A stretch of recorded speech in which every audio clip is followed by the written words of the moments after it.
everyone.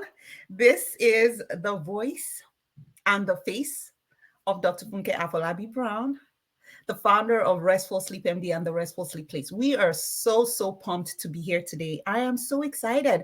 I think every Tuesday when we have Candid Conversations, I'm always excited, but I'm really excited today because I have just such a treat for you guys. I'm so excited to have Emma here, Emma Cooksey. Emma, it is such a delight to have you here. I'm just so excited to introduce you to my people, who are people who just really want to do their best and want to be their best slept selves.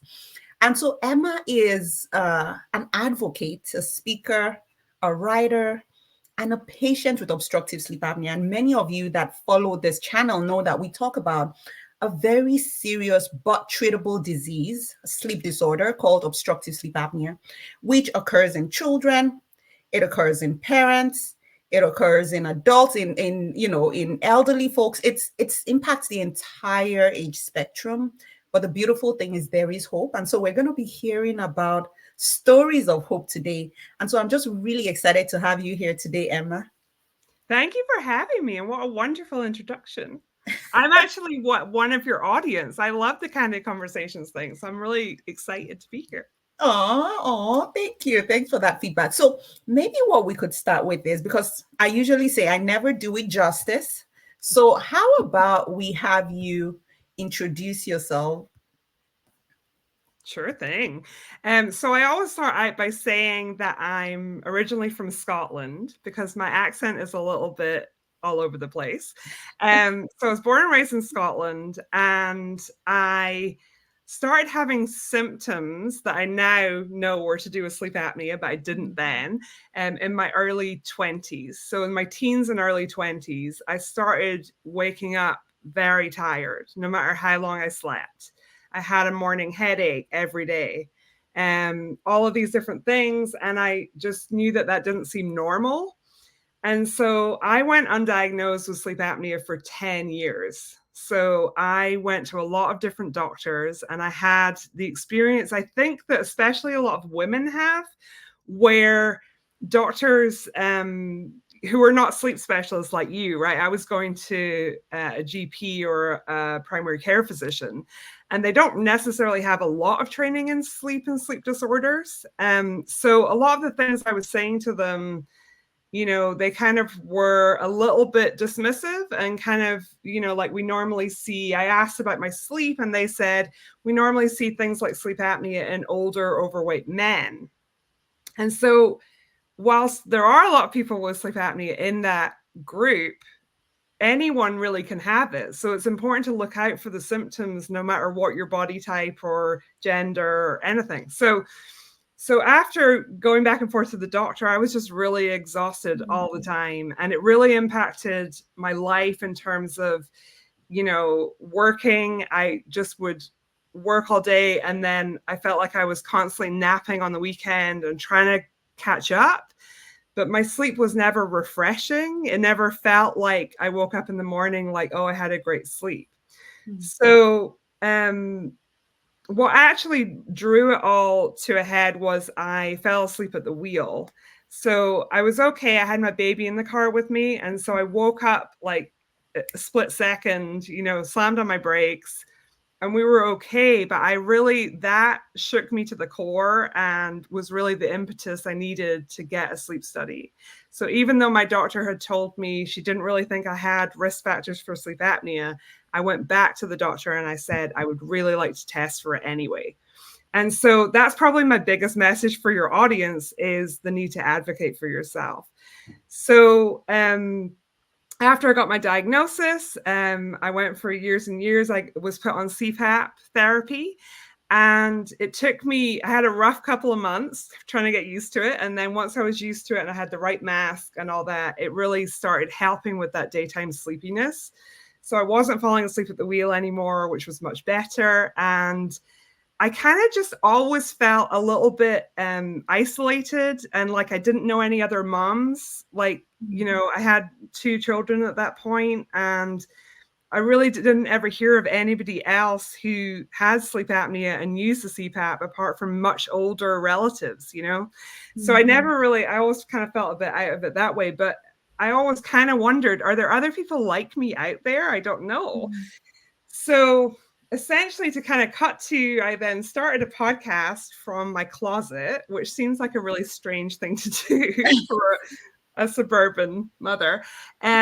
But I think that I just felt that need to create community and to find other people like me, who maybe felt the same kind of loneliness about it. And so that was kind of the biggest thing. And I also just was super into listening to podcasts. Like every time I would drive anywhere or clean the house or do anything, I would always have a podcast on.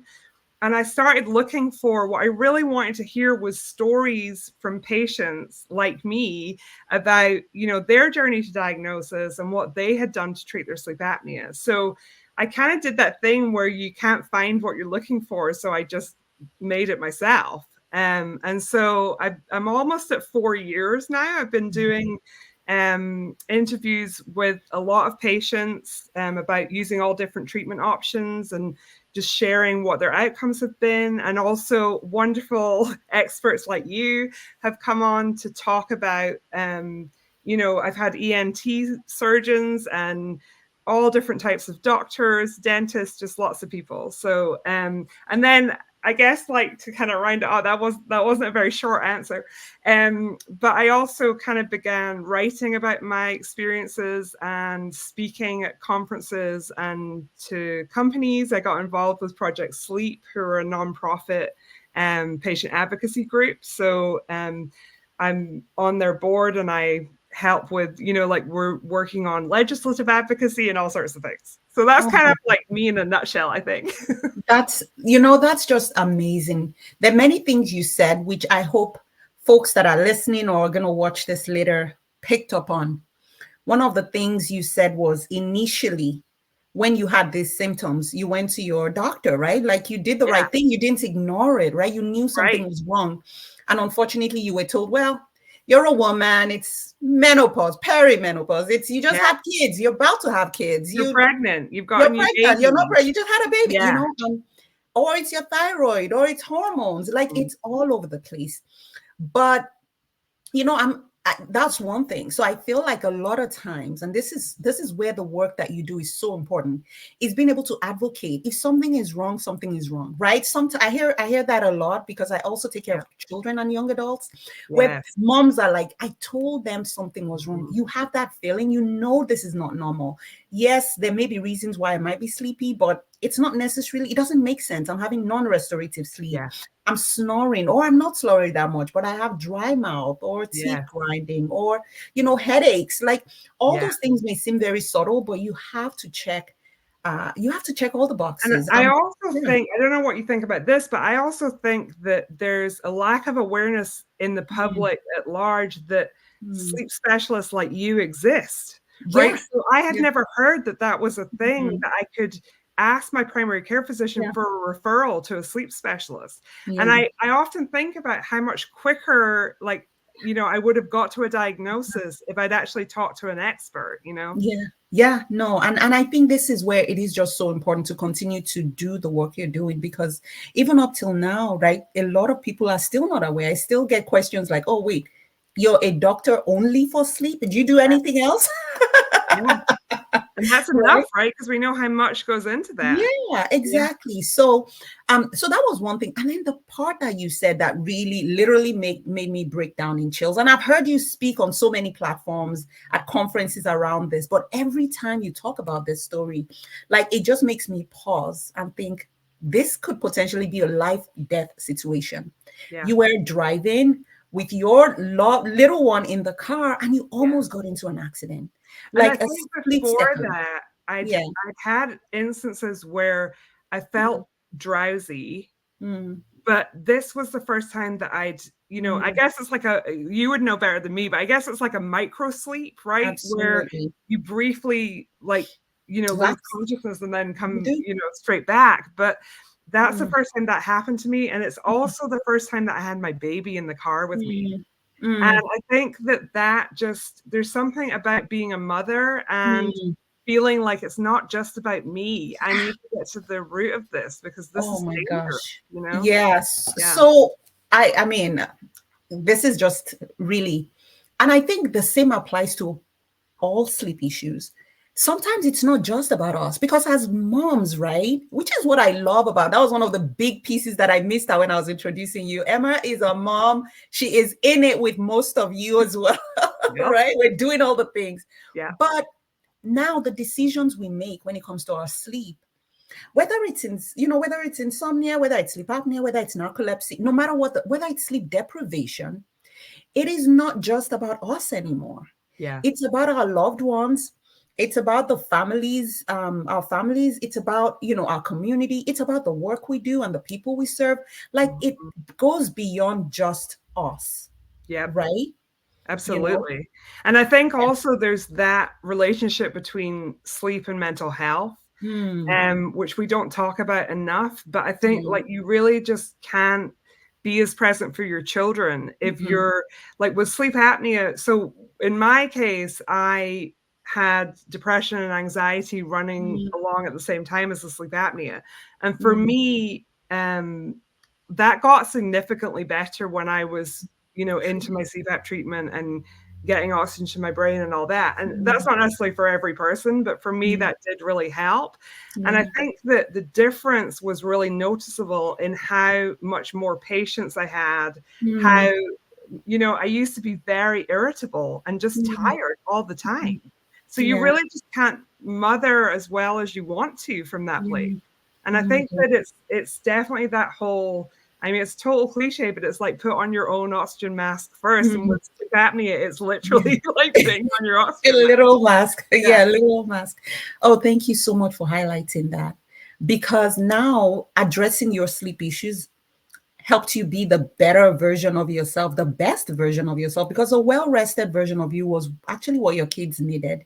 Not more, not the impatience or, they needed that. I mean, I still have my days. Of course. And I wouldn't say, I know that you probably come across all these people who are like, CPAP changed my life and it's amazing. And I'm not really one of those people. So I would say it, I still have a little bit of residual daytime sleepiness where I probably nap more than most people. And but it's much more manageable. And it isn't that level of falling asleep at the wheel, right? So for me, I've been doing CPAP for 16 years and I'm just going to keep on going. So now that takes us to a really good question, because I have had women really, even in my practice and, either parents say, I don't want a mask. And so I'm not going to get tested.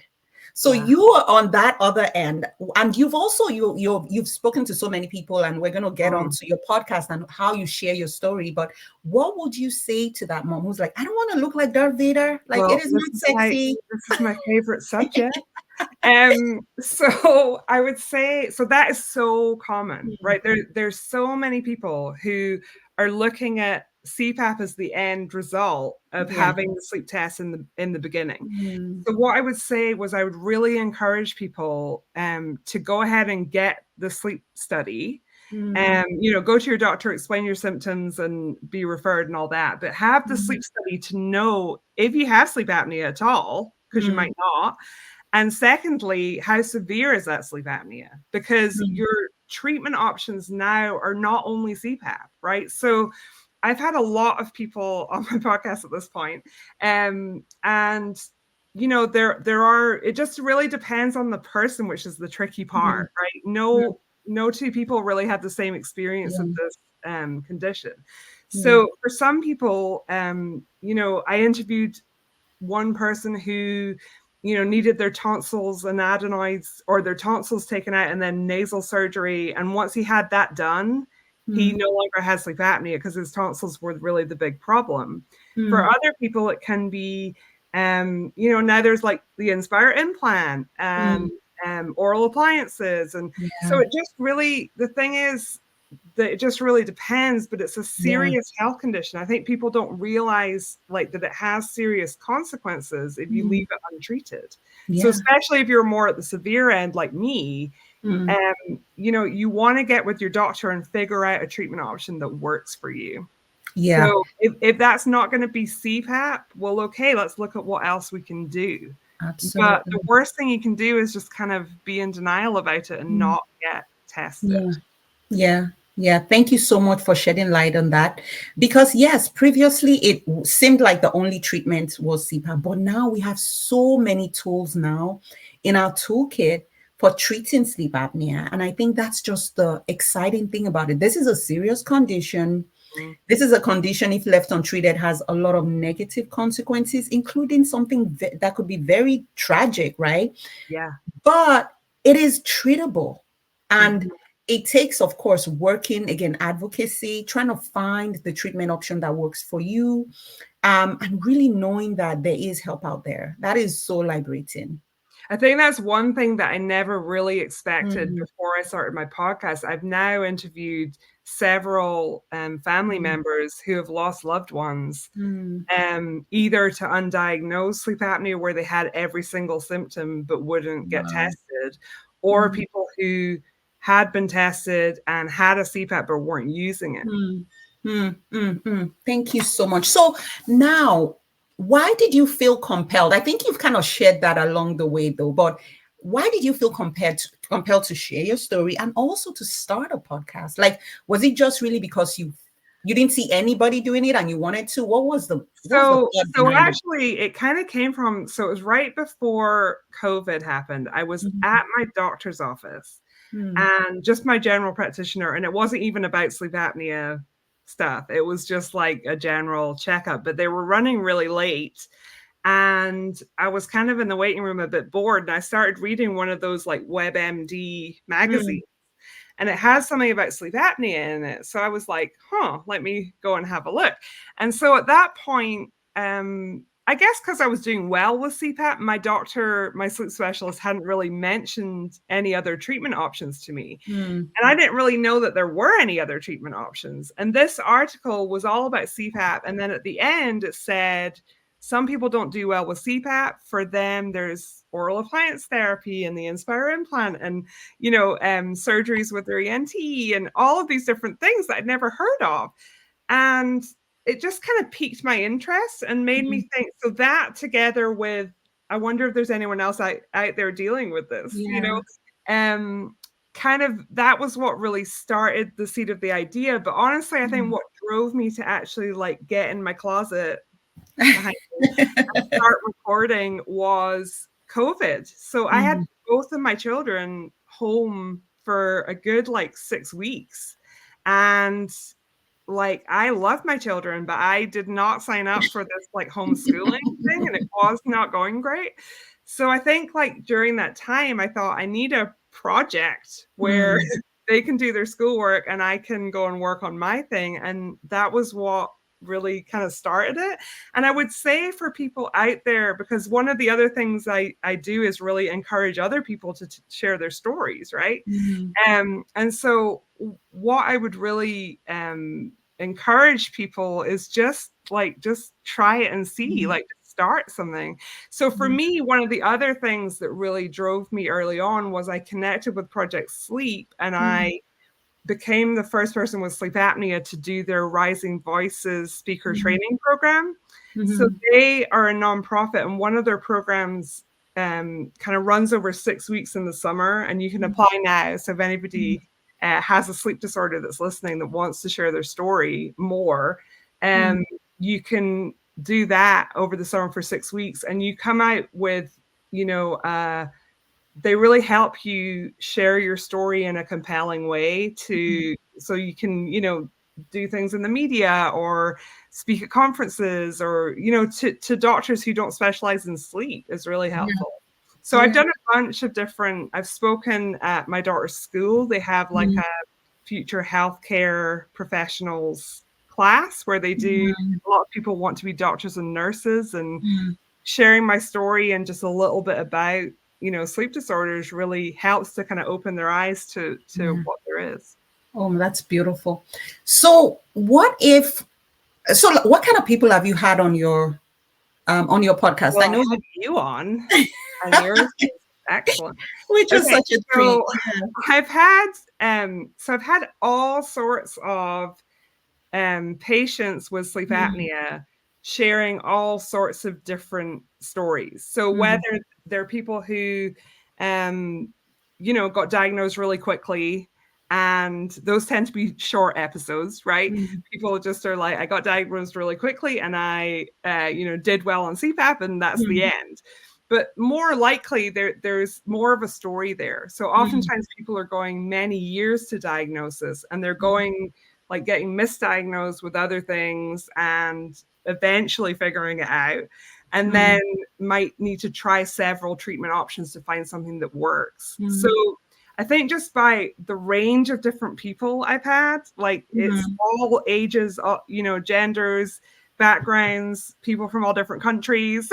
I've interviewed people from China and the UK and Australia and, all over. So I think I'm just always looking for new and interesting takes on it. And I thought I would have run out of people, but I just never do. Yeah. And then I also, from the expert side of things, I've had a number of sleep specialists like you, and ENTs and dentists and just all sorts of people. Anyone who has anything to do with sleep apnea, like I'm interested to talk to them. That's awesome. I have one final question. And one of the questions I had for you was how this has helped you, again, as moms who put themselves on the back burner for so long. How has this helped you addressing the symptoms and getting treated and being an advocate? How has it helped you to be a better parent? That's one. And also, what would you say to that person who has a spouse that has symptoms very concerning for sleep apnea, but is just really adamant about not getting tested? Yes. Oh, I love the second question. Okay. So the first question, was how does it make me a better parent? So I think that there's something I have 2 girls, and I think there's something really powerful in being able to share with your children, this is what I need to do to take care of myself. Right. So whether that's, for me, that journey has kind of involved doing a lot of things to try and improve my sleep as much as I possibly can. So that meant stopping drinking alcohol. Everybody's like, wah, wah. But I stopped drinking alcohol about 3 years ago. I do a lot of things like trying not to eat too close to bedtime. Like that seems to actually help my sleep a lot. And just being really diligent about always using my CPAP. I also use an oral appliance at the same time in combination. So I'm really consistent about my bedtime. And there's just a lot of times where my kids are mid-flow and I have to be like, I want to hear the rest of this, but I have to go to bed right now, but I want to pick up in the morning. So I think for my kids, I hope that they just see me taking good care of myself, and how much more, and especially with advocating, like, I don't think anybody does it for any other reason that they just want to improve the lives of other people who, like I often think about myself in my 20s, and if I'd heard somebody else sharing their story like I do, it would have changed everything, because I would have gone to my doctor and advocated for myself and said, I need a sleep test, right? So the second question was to do with the spouse. So hard. If I could tell you the number of people, so I'm on Instagram and people email me that listen to my podcast as well. And I can't tell you the number of people who have got in touch and said, my husband or my partner is snoring, gasping for air. They have all the symptoms of sleep apnea and they won't go and get tested. So one of the things I would say is make it as easy for them as possible. So, I mean, people are adults, right? And you can't make them do things they would do. But I think for some people, the in-lab sleep study is a really big turnoff. And people have, jobs and lives and responsibilities, and they can't necessarily, take off and go and, do an in-lab sleep study. So I think a lot of people are finding services like Lofta, like they're not the only ones. I have no affiliation with them. They just always mine because a lot of my people I've interviewed have used them. So there's things like that where you can go online, talk to a doctor, and do it all remotely. They'll Yeah. send you the home test to your house, and that seems like an easier thing for a spouse or, you know, Mm, husband partner to say yes to than mm, have to go to multiple doctor's appointments and you have to physically go to yeah. the in-lab sleep study. Mm, So that seems to have worked really well for a lot of people I've talked to. And also I think there's multiple layers to it, right? Because mm, oftentimes the bed partner of somebody who's especially with snoring, their sleep's affected too. yeah. So it can really cause a lot of problems in relationships. Yep. So I see that all the Mm, time. And it, you know, communication is the only thing you can really do. mm, So just keep talking about how you feel. And, mm, you know, it's really hard because it turns you into, you feel like you're nagging them, yeah. right? Mm, Which is really mm, challenging. But it is a serious health problem. So we just need to look at it that way and get yeah. some treatment. Yeah, no. So I think this is a perfect place to sort of pause, end, but reflect before we do that. There were a few things that came to me when you were sharing what the impact of addressing your sleep issues, finding the diagnosis and getting treated, and now becoming an advocate for it. And there were five things that came to me. The first was vulnerability. You were willing to share the story, not just with the world, with your family, right? You were willing to be authentic, saying, this is where we are. I love you. I'll be, I want to hear your story, but I, at this point, need to rest because you know how important that would have been in terms of processing whatever they said. The third thing that I would point out is role modeling, because you were teaching them exactly what it means to set boundaries, which is something a lot of us, even adults, are struggling with. To say, this particular conversation is Yeah, not a life and death conversation. I'm here for you as a mom. I love you, but I have to set those boundaries because then when I'm able to say, this is where the day is over for me, they're learning that and they then are able to appreciate that and they can learn to set boundaries so that people don't walk all over them. I hope The, so. the first thing I would say is just the parenting piece. Like you said, before we got on here, you shared about just all the multiple balls you're juggling in the air. Trust me, if you were still exhausted, sleep deprived with fragmented sleep, you would have no energy to do that. Look at No. your kids traveling all over to do sports. And who gets to like log them all over the place? Imagine that. I So mean, right now they're dad. Like this okay, weekend, it's I'm still, staying but home. because But you're able to provide that support so their dad can, right? yeah, yeah, So right. And then I think finally, what I love that you've modeled to them is service. Like, this is not just about me. It's about the impact we're going to leave. It's about that legacy. I know I tend to be very like deep in that sense, but I just wanted to share those pearls, like love you that. sharing your story, of course, gracing us with your presence today. For me, it's making me think, wow, the things we're doing right now is life changing for relationships, for parenting, for work, for everything else that we're doing. I hope so. Yes, it is. And then the other part of this I wanted to highlight for that parent or that spouse, if you have a spouse who snores, and I hear that a lot too. They're like, yeah, dad snores and nobody can sleep, and everybody's exhausted and they don't want to be nagged. They don't want to feel like you're pushing them, you're telling them what to do.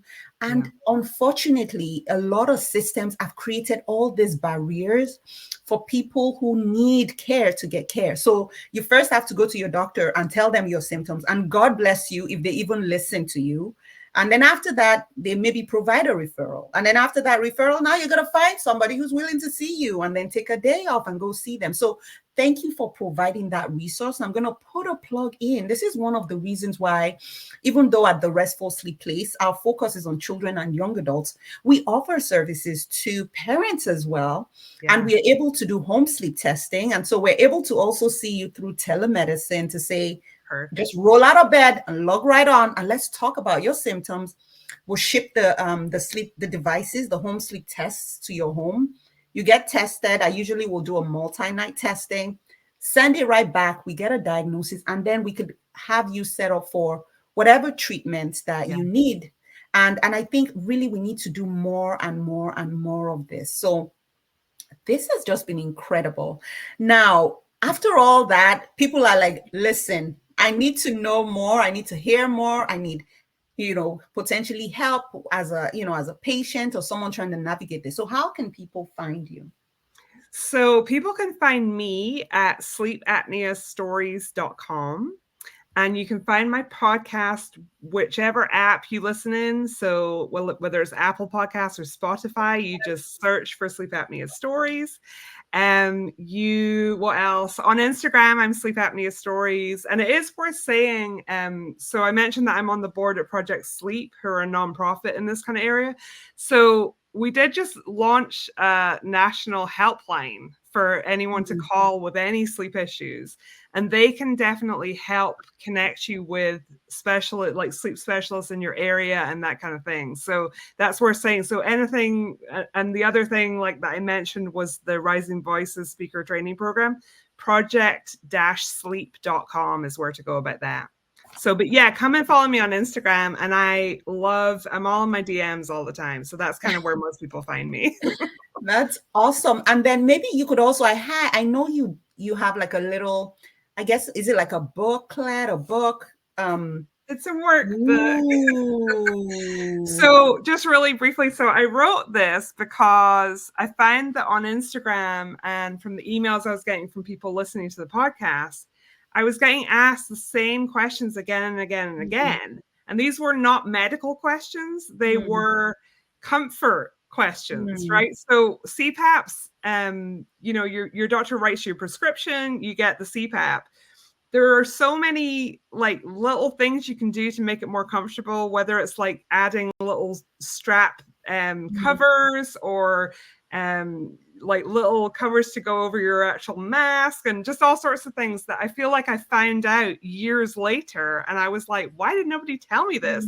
But that's what this is. And it was really born out of the whole idea of people. The thing that really was keeping me up at night was people not getting tested to start with, but also people who had been tested, put on CPAP, but then struggle so much that they just stopped and left their sleep apnea untreated. So the reason it's a workbook is you can track your progress. And if you can also write down problems you're having and take them back to your sleep specialist and say, look, I've been on CPAP therapy this long. These are the problems I'm having. Can you help me? Because I think the biggest thing is just trying to keep people actually engaged in the system, right? Like, going back and saying like, these are my problems, please help me.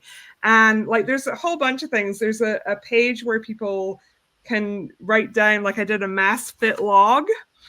And because I think people don't realize that you might need to try a bunch of different masks until you find the right one. So that allows people to kind of write down what worked and what didn't work. And so, yeah, I mean, I've had really good feedback about it. I think there's just a lot of things that people don't realize, not like from your point of view as a sleep specialist, some of these things are not medical issues, right? People, if they need their pressure changed, that would be a thing that they would go to their sleep specialist about. But what I'm talking about is like getting rashes or, things that make CPAP uncomfortable and make people want to give up. So I'm hoping to kind of like smooth the way for everybody coming after me. And if I'd had this when I started out with CPAP, I would have been a million miles ahead of where I was. It took me months to learn all this stuff.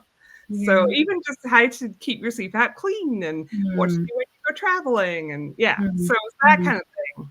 Yeah, no, thank you. And we're going to include it. It's scrolling right down here. It sounds like it's on Amazon. So you can find it there. But if you go to sleepapneastories.com, there's a link right there as well. Perfect. I appreciate you.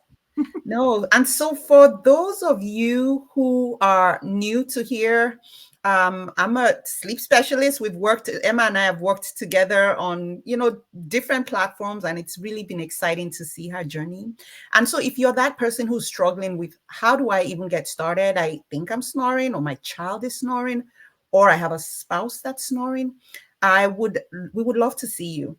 And so the best place to find us, we are a practice that really provides sleep services all around, both telemedicine and in person, to children, young adults, and their parents with sleep issues, including sleep apnea, would love to see you. If you want a place where you feel seen and you feel heard and you're ready to, really get on in tackling your sleep issues, then give us a call, or you could schedule an appointment at therestfulsleepplace.com, and we'll get you started. So Emma, thank you again Thank so you much so for much. being here. All right, My everyone, until pleasure. next time. All right, rest well. Bye, everyone. Bye.